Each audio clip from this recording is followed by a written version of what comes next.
사랑하는 교우 여러분, 구독자 여러분, 거룩한 주일 미드바로 온라인 주일 예배를 하나님께 드리겠습니다.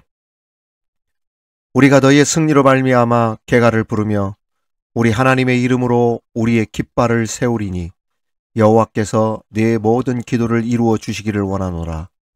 여호와께서 자기에게 기름 부음 받은 자를 구원하시는 줄 이제 내가 아노니 그의 오른손에 구원하는 힘으로 그의 거룩한 하늘에서 그에게 응답하시리로다. 아멘.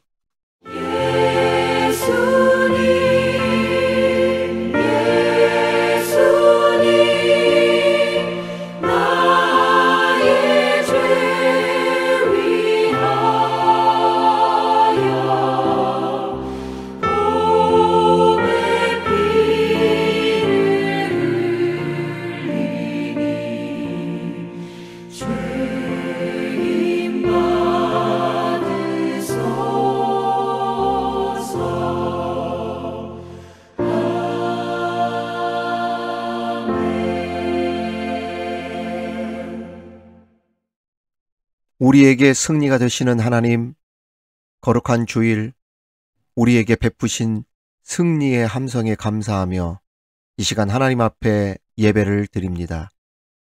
환난 날에 여호와께서 우리에게 응답해 주시고 하나님의 이름으로 우리를 높이 들어주시며 마음의 소원대로 허락하여 주시고 우리의 모든 계획이 이루어질 수 있도록 해주심을 감사드립니다. 사람들은 병거와 말을 의지하고 세속의 힘과 권력과 물질을 의지하지만 우리는 여호와 하나님의 이름을 자랑하고 의지하며 살게 하시니 감사합니다. 오늘도 그 믿음으로 하나님께 예배하며 하나님의 이름을 부를 때 이 시간 예배 가운데 응답하여 주시고 하나님 홀로 모든 영광 받아 주시옵소서. 예수님의 이름으로 기도하옵나이다. 아멘. 이제는 하나님과 나만이 아는 죄를 침묵으로 자백하오니.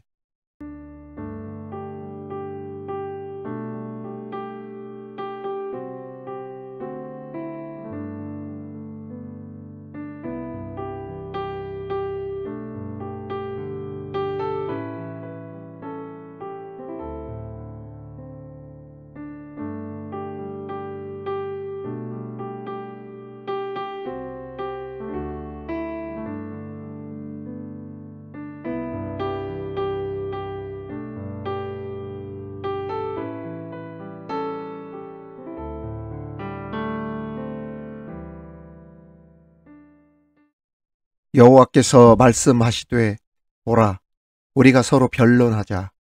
너희의 죄가 주홍 같을지라도 눈과 같이 희어질 것이요 진홍같이 붉을지라도 양털같이 희게 되리라. 아멘.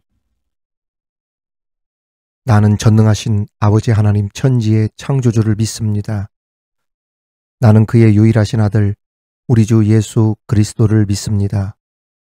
그는 성령으로 잉태되어 동정녀 마리아에게서 나시고 본디오 빌라도에게 고난을 받아 십자가에 못 박혀 죽으시고 장사된 지 사흘 만에 죽은 자 가운데서 다시 살아나셨으며 하늘에 오르시어 전능하신 아버지 하나님 우편에 앉아 계시다가 거기로부터 살아있는 자와 죽은 자를 심판하러 오십니다. 나는 성령을 믿으며 거룩한 공교회와 성도의 교제와 죄를 용서받는 것과 몸의 부활과 영생을 믿습니다. 아멘.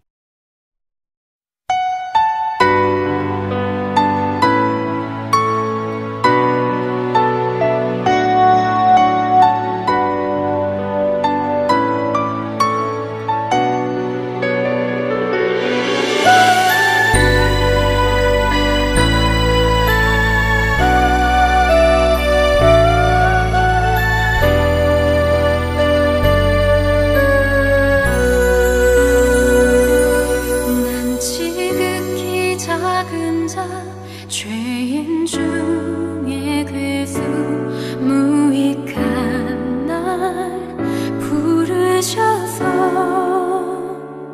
간절한 기대와 소망 부끄럽지 않게 십자가 전개하셨네. 어디든지 가리라 주 위에 서라면 나는 전하리 그 십자가. 내 몸에 밴 십자가 그 보혈의 향기 온 세상 채울 때까지.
오늘 우리에게 주시는 하나님의 말씀은 신약성경 야고보서 4장 13절에서 17절까지의 말씀입니다. 야고보서 4장 13절에서 17절까지의 말씀을 봉독해 올리겠습니다. 이는 하나님의 말씀입니다. 들으라, 너희 중에 말하기를 오늘이나 내일이나 우리가 어떤 도시에 가서 거기서 1년을 머물며 장사하여 이익을 보리라 하는 자들아, 내일 일을 너희가 알지 못하는도다. 너희 생명이 무엇이냐? 너희는 잠깐 보이다가 없어지는 안개니라. 너희가 도리어 말하기를 주의 뜻이면 우리가 살기도 하고 이것이나 저것을 하리라 할 것이거늘, 이제도 너희가 허탄한 자랑을 하니 그러한 자랑은 다 악한 것이라. 그러므로 사람이 선을 행할 줄 알고도 행하지 아니하면 죄니라. 아멘. 사랑하는 교우 여러분, 구독자 여러분, 오늘 주신 말씀으로 우리 함께 은혜를 나누는 시간이 되기를 바랍니다. 요즘 전 세계적으로 뜨고 있는 K-드라마가 있는데 그 제목이 재밌습니다. 폭삭 소가수다입니다. 이 뜻이 무슨 뜻이냐면 제주도 방언인데요. 무척 수고가 많았습니다. 참 고생 많으셨습니다라고 하는 뜻입니다. 그동안 우리 국민들 일이 손에 잡히지 않는다 할 정도로 정말 마음고생들 그 몇 달 동안 얼마나 많이 했습니까? 아니 몇 달이 뭐예요? 이 정부가 들어서고 정말 많은 그런 마음고생 하지 않았습니까? 그런데 이제야 발 뻗고 맘 편히 잘 것 같다는 말이 나올 정도로 폭삭 속았수다. 이 말씀을 드리고 싶습니다.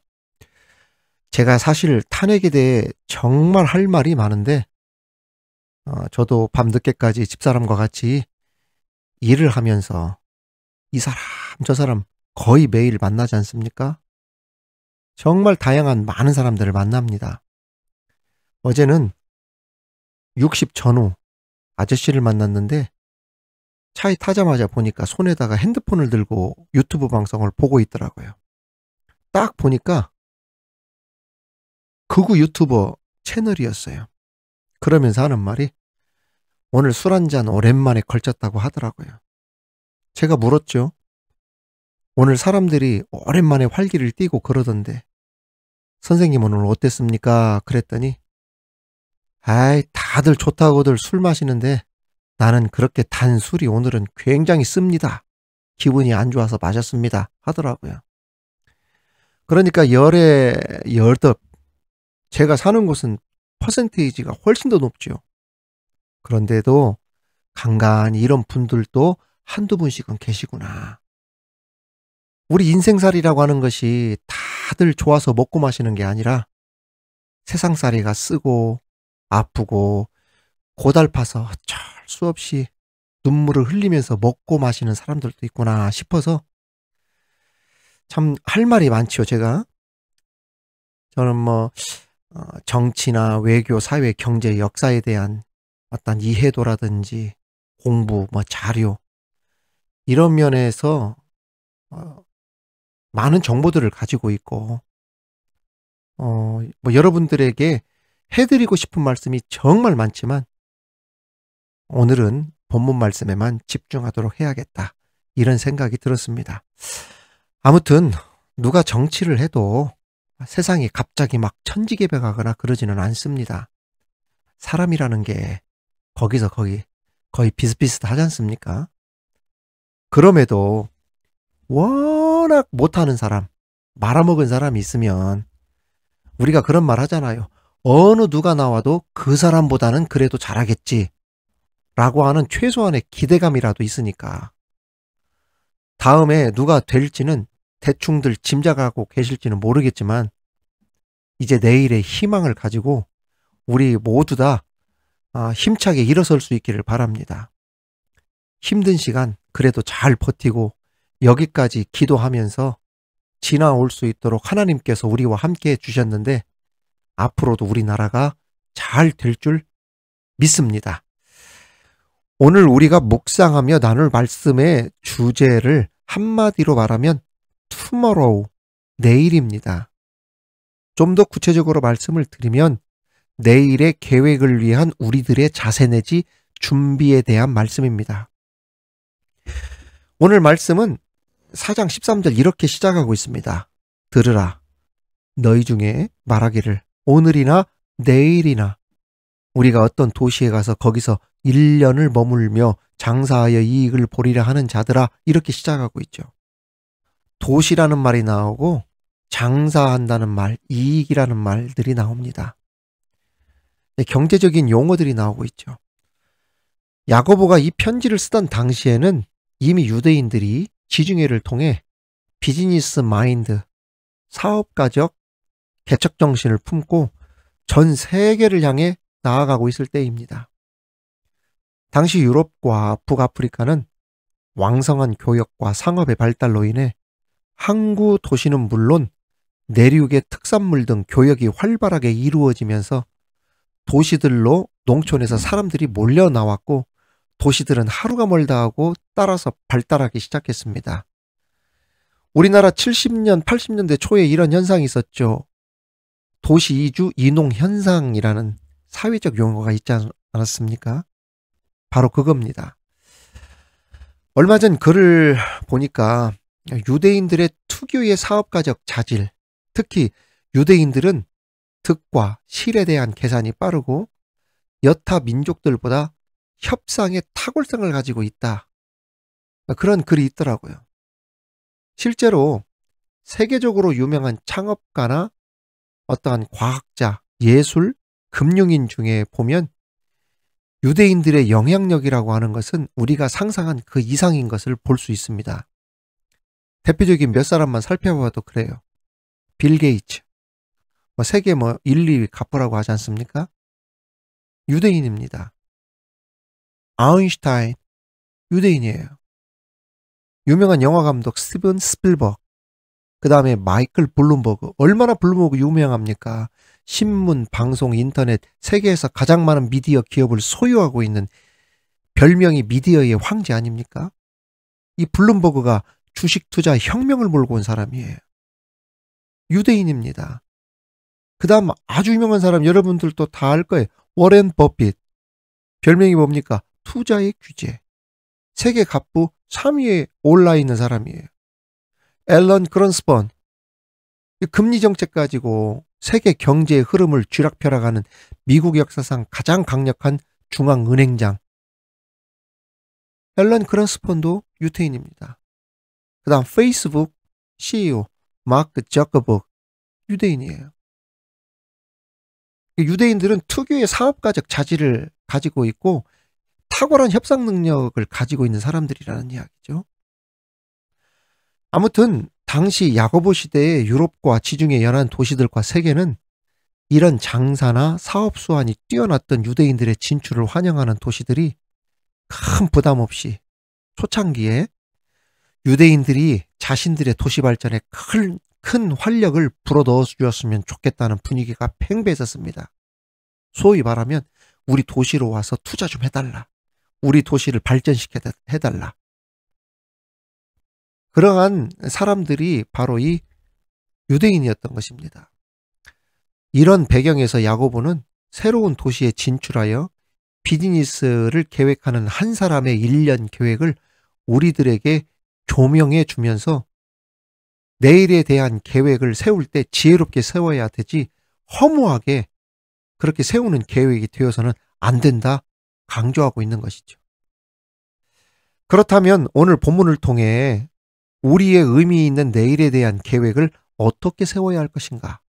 그 지혜를 얻는 시간이 되기를 바랍니다. 자, 오늘 우리에게 주시는 그러면 첫 번째 교훈은 무엇인가? 첫째, 인간의 계획에 대한 허무성을 알아야 한다는 겁니다. 자, 13절 말씀. 들으라. 너희 중에 말하기를 오늘이나 내일이나 우리가 어떤 도시에 가서 거기서 1년을 머물며 장사하여 이익을 보리라 하는 자들아. 어떤 도시에 가서 1년 동안 머물면서 사업 계획을 세운 비즈니스맨의 모습을 보여주고 있습니다. 그런데 이 비즈니스맨 사업가가 큰 소리치면서 자신의 앞날에 대한 포부를 자신 있게 밝힌 그 사업가를 향하여 주님이 말씀하시는데 이렇게 주님이 말씀하셨어요. 14절에 내일 일을 너희가 알지 못하는도다. 자, 보십시오. 내일 일을 너희가 알지 못하는도다. 너희 생명이 무엇이냐? 너희는 잠깐 보이다가 없어지는 안개니라. 무슨 말씀이냐면 계획을 세우지 말라는 게 아니에요. 당연히 사업가라든지 누구라든지 다 계획을 세워야 되죠. 저도 일주일 동안 설교 같은 거 할 때 그냥 막 하는 게 아닙니다. 오늘 말씀을 어떻게 이끌어갈 것인가에 대한 그 설교, 그 계획을 짜잖아요. 목회도 계획이고 1년 계획을 다 짜고 목회를 하는 것이지 즉흥적으로 목회를 하는 게 아니지 않습니까? 사업도 마찬가지죠. 그러니까 계획 자체가 악하다는 말이 아니에요. 계획을 세워가는 것이 굉장히 중요합니다. 하지만 오늘 성경이 우리에게 주시는 말씀은 핵심은 무엇냐면 하나님을 뺀 하나님의 계획과 비전이 없이 인간적인 계획, 자기만의 생각을 가지고 세우는 계획은 헛되다는 것입니다.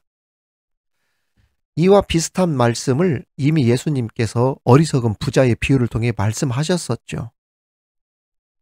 누가복음 12장 13절 이하로 쭉 보면 어리석은 부자의 비유가 나옵니다. 한 사람이 예수님께 물었습니다. 선생님, 내 형을 명하여 유산을 나와 나누게 하소서 하니 예수님께서 말씀하시기를 이 사람아 누가 나를 너희의 재판장이나 물건 나누는 자로 세웠느냐 하시고 다음과 같은 비유의 말씀을 하셨죠. 자, 말씀을 보십시다.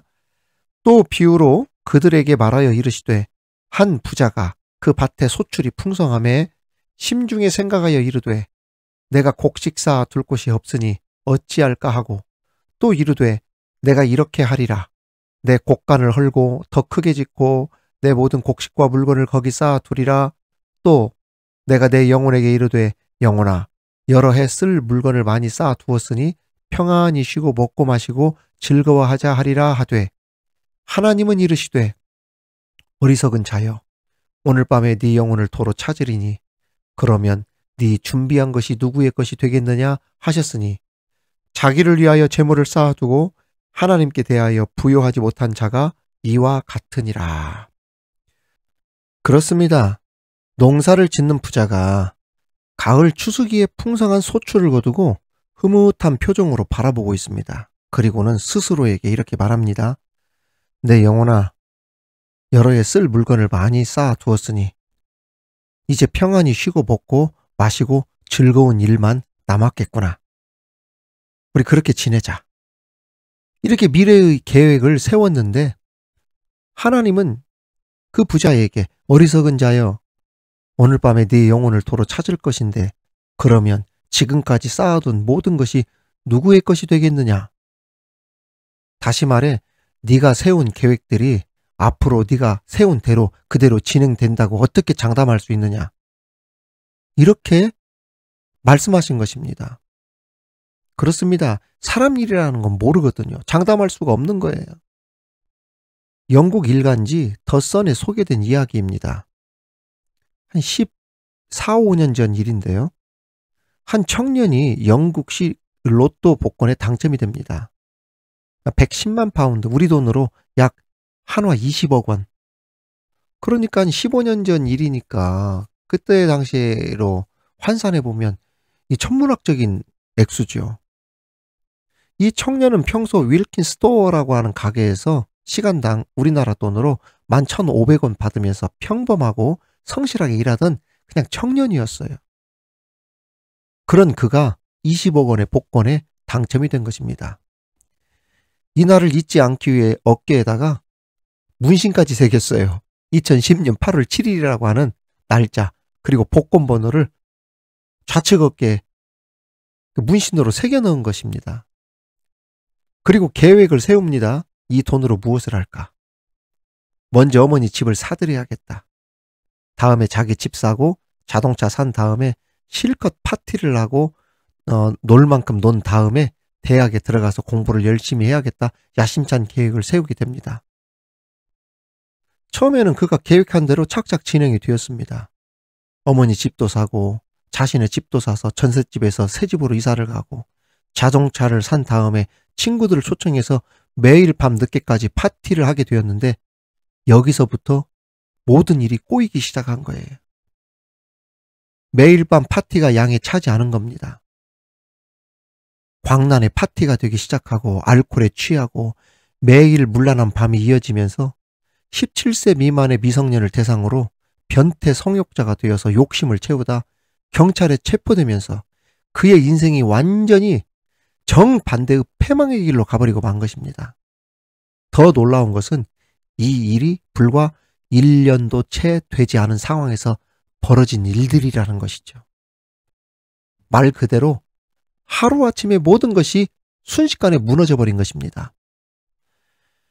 세우는 것은 10년이고 무너지는 것은 순식간이라는 말처럼 하나님이 빠져버린 사람의 계획은 완전하지 못하다는 것을 알 수 있죠. 오늘 본문 14절 다시 봅니다. 내일 일을 너희가 알지 못하는도다. 너희 생명이 무엇이냐? 너희는 잠깐 보이다가 없어지는 안개니라. 내일 일을 너희가 알지 못한다. 이 하나님의 이 한 말씀이 얼마나 중요한 말씀인지를 우리 가슴에 새겨야 돼요.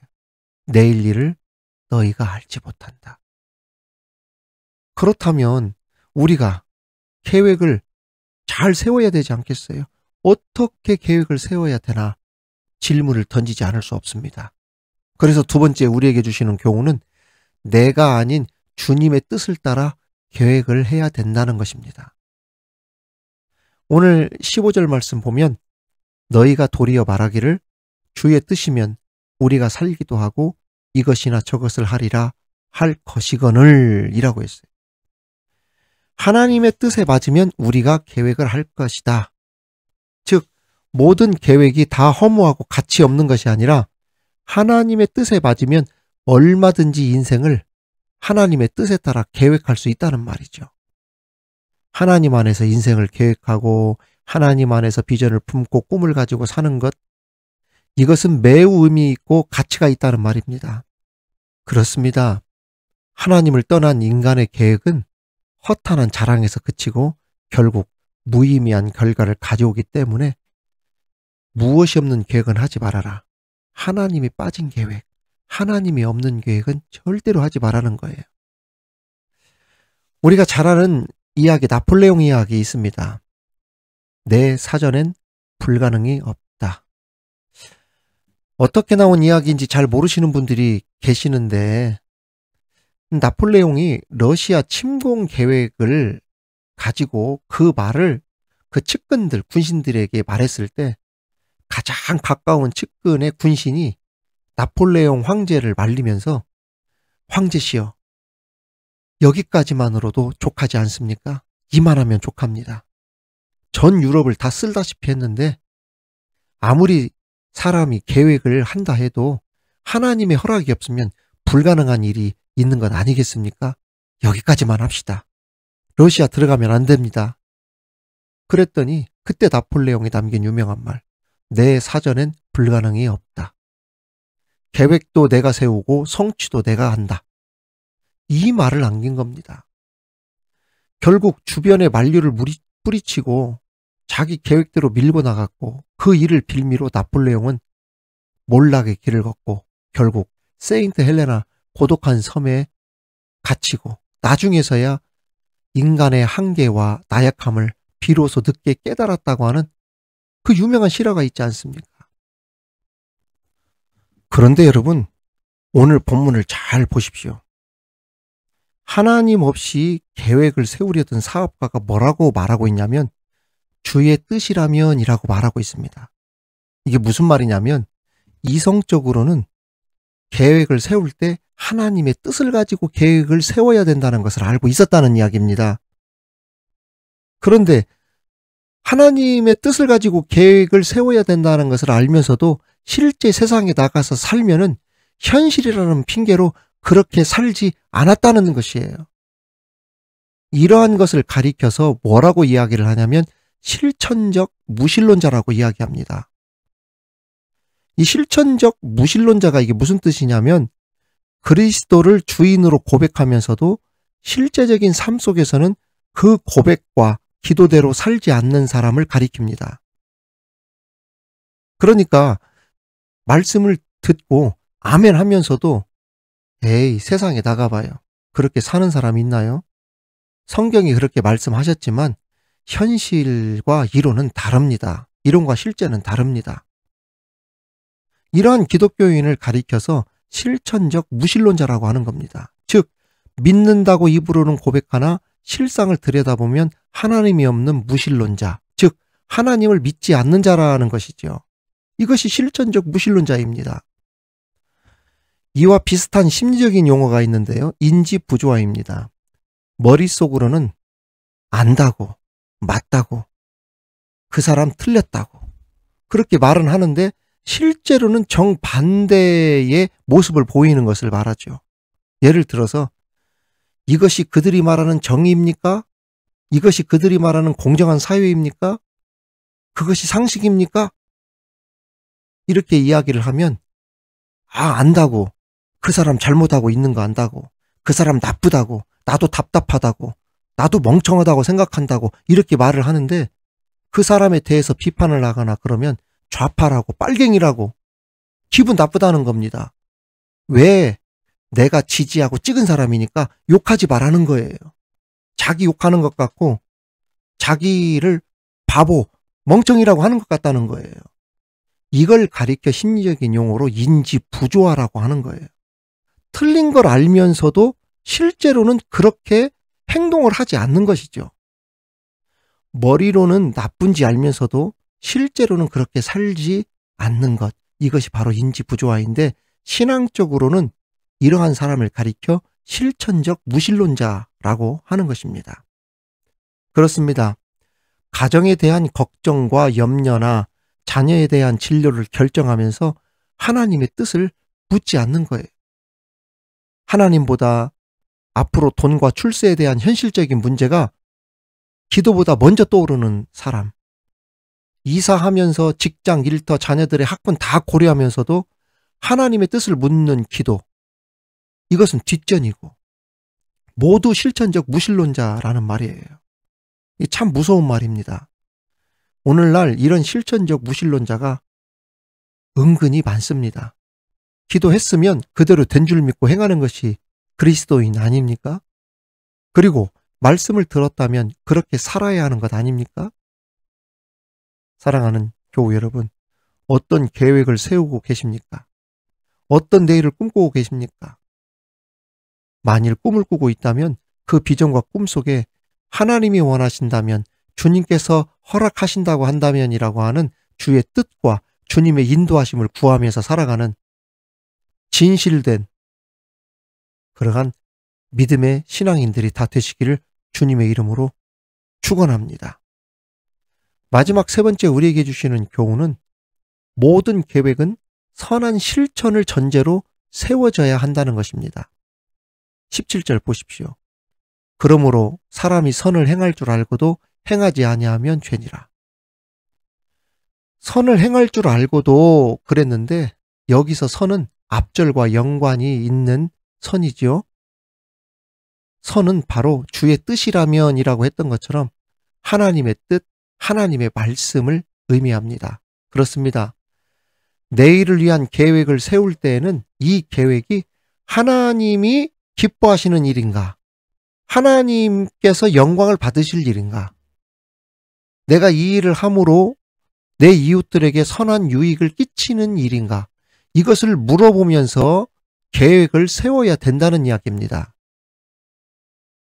특히 뒤에 자랑이라는 구절이 나오는데요. 내일을 위해 계획을 세울 때에는 그 계획 속에 내 자랑이 한가득인지 허탄한 자랑이 가득 차 있는지, 예를 들면 내가 왜 돈을 많이 벌어야 하는지, 내가 왜 공부를 열심히 하려고 하는지, 내가 왜 그러한 명예직을 오르려고 하는지, 내가 왜 사람들에게 인정을 받으려고 하는지, 이 계획들 안에 허탄한 나의 자랑을 하려고, 성공하려고 하고, 명예직에 오르려고 하고, 많이 벌려고 하고, 그것을 먼저 돌아보라는 것입니다. 그러한 생각들이 앞섰다고 한다면 그것은 죄가 되고 악한 것이 된다는 말씀을 야고보가 하고 있는 것입니다. 사랑하는 교우 여러분, 우리가 하는 모든 계획 가운데 내가 누구를 위해서, 무엇을 위해서 이 계획을 세우는지, 이 계획들이 허탄한 나의 자랑을 위한 계획이 아니라 하나님이 기뻐하시는 계획들을 세워가고 사람들과 하나님 사이에 축복의 통로로서 사람을 기쁘게, 하나님을 기쁘시게 할 수 있는 그러한 일들로 우리의 인생을 아름답게 세워나갈 수 있는, 계획들을 세워나갈 수 있는 저와 여러분 다 되시기를 주님의 이름으로 축원합니다. 오늘 이 말씀을 가지고 한 주간도 믿음 안에서 승리하시는 저와 여러분들, 여러분들이 세운 모든 계획들이 정말 주님 안에서 다 이루어짐으로 우리 하나님께 영광이 되어지기를 우리 주님의 이름으로 축원합니다. 하나님 아버지, 우리들의 모든 계획들이 나의 허탄한 자랑과 명예를 위해 세워지지 않게 하시고 우리 하나님 기뻐하시는 계획들로 채워지게 하여 주옵소서. 모든 계획에 선한 동기가 있게 하시고 특별히 실천적 무신론자가 되지 않게 하여 주옵소서. 믿는다 하면서도 실상 우리 삶에서는 하나님이 쏙 빠진 그러한 신앙생활을 하지 않게 하여 주옵소서. 크고 작은 모든 일들 우리 하나님께 묻고 하나님과 더불어 계획하며 결국 내 자랑은 없어지고 하나님 자랑, 주님의 십자가의 사랑만 남는 참된 믿음의 사람들 다 되게 하여 주시옵소서. 감사드리며 예수님 이름으로 기도하옵나이다. 아멘.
서로를 격려해 따스함으로 보듬어 가리. 주님 우리 안에 함께 하시니 형제 자매의 기쁨과 슬픔 느끼네. 내 안에 있는 주님 모습 보내 그분 기뻐하시네.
오 하나님, 우리로 하여금 우리의 모든 것을 주님께서 원하시는 대로 사용할 수 있게 하여 주옵소서. 우리에게 주신 은사와 능력을 다른 사람을 위해 쓰게 하심으로 남을 이롭게 하고 세상을 유익하게 만드는 미드바로 교우들 다 되게 하옵소서.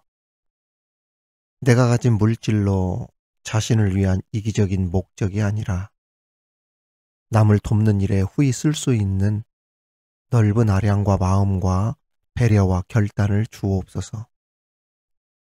내게 허락하신 시간들을 선한 일에만 지혜롭게 사용할 수 있도록 도와주셔서 이기적이거나 육적인 쾌락을 위해 쓰지 않고 하나님을 위해 선교와 이웃을 위해 죽은 많은 영혼들이 복음을 듣고 돌아오는데 아름답게 사용되어질 수 있도록 함께하여 주옵소서. 이 시간 각양각색의 무명으로 드리는 주의 종들의 수고와 희생과 헌신과 사랑을 살펴주옵소서. 없는 중에도 드렸던 사렙다 과부의 헌신을 보시고 기름과 양식이 떨어지지 않게 하셨던 기적을 오늘 예물을 드린 자들의 삶이라는 그릇과 병에 가득 채워 주시옵소서. 주님, 우리나라의 법과 질서가 온전히 세워지게 하시고 상식과 정의와 공정이 통하는 사회, 가짜 뉴스에 현혹되지 않으며 무속과 무지가 사라지고 세상을 바로 바라볼 수 있는 바른 역사관을 가지고 이 나라와 민족을 잘 이끌어갈 수 있는 우리 모두 되게 하여 주옵소서. 특별히 현명하고 지혜로운 지도자, 모세와 요셉과 같은 지도자가 세워지게 하시고 부국 강병을 이루되 경제, 군사적인 부국 강병을 넘어 영적으로도 가장 부흥하는 하나님의 나라, 믿음의 나라 세워갈 수 있도록 함께하여 주시옵소서. 우리 주님께 감사를 드리며 예수님의 이름으로 기도하옵나이다. 아멘. 미드바르 이야기, 미드바르 소식. 우리 함께 축복하며 인사하겠습니다. 하나님의 축복이 여러분과 함께. 하나님의 축복이 옆에 계신 분과 함께. 미드바르 온라인 교회와 사역을 열심히 감당하고 있는 부족한 종을 위해 많은 사랑과 또 기도해 주시는 분들에게 진심으로 감사 인사를 드립니다. 비록 무명으로 또 이 방송 선교에 도움을 주시는 분들이 계시지만은 또 그 분들의 수고와 헌신을 여기 있는 주의 종이 잘 알고 있고 또 하나님께서 다 보고 계시기에 우리 하나님의 복이 그분들이 일하는 일터, 자녀, 가정, 영혼에 건강에 함께하는 은혜가 있을 줄 믿습니다.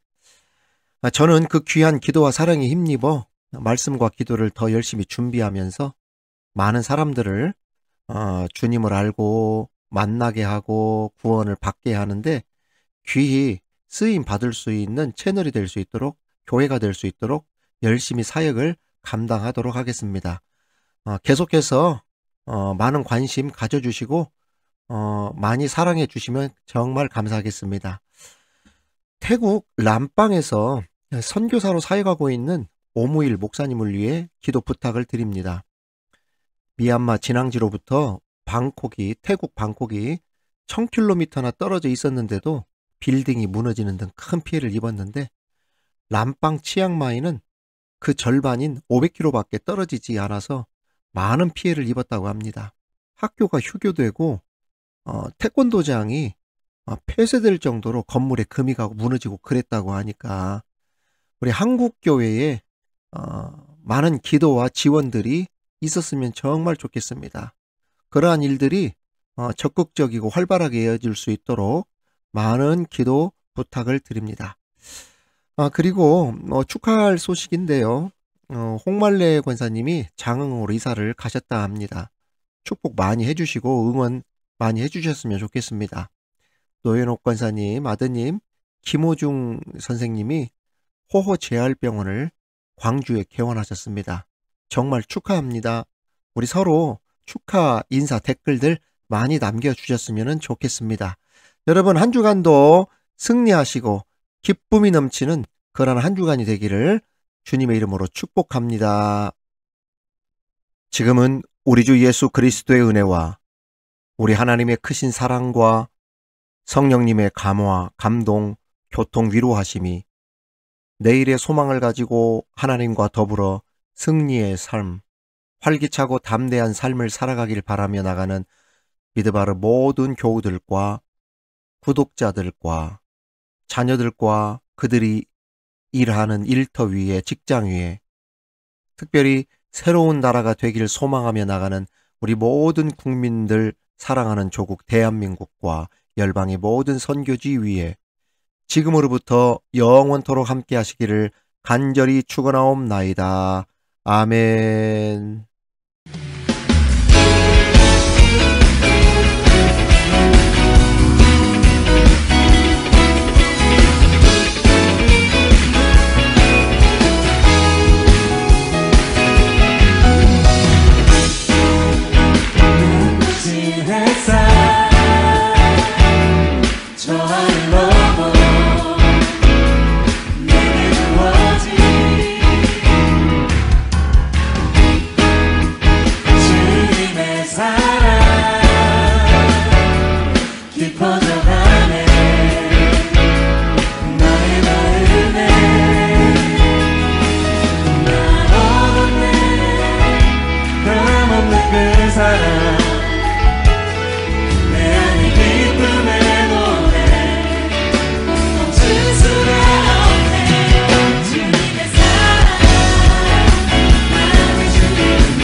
하시네.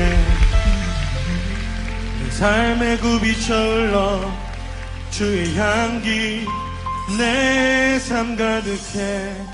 나 얻었네. 변함없는 그 사랑, 내 안에 기쁨의 노래 멈출 수가 없네.